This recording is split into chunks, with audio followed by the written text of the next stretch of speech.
Nagsimula sa hindi kita kilala hanggang sa nauwi sa mahal kita.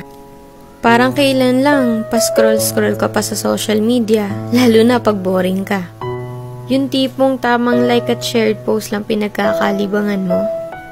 Wala ka naman sanang planong pumasok sa relasyon, pero biglang isang iglap may dumating sa buhay mo para mahalin ka.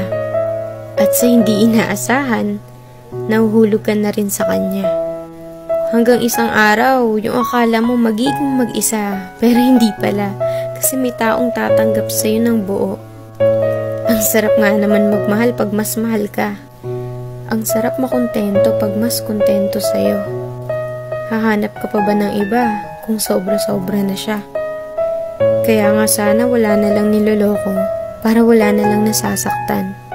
Sana mapadpad kayo sa taong kayang pakalmahin puso nyo at hindi kayo bitawan sa mga panahong magulo na. Kasi sa totoo lang, iba yung saya pag nasa tamang tao ka na. Yung tipong kahit hindi mo siya palaging kasama o nakikita, alam mo hindi niya magagawang ipagpalit ka sa iba. Kasi una pa lang, ikaw lang talaga nag-iisa sa buhay niya.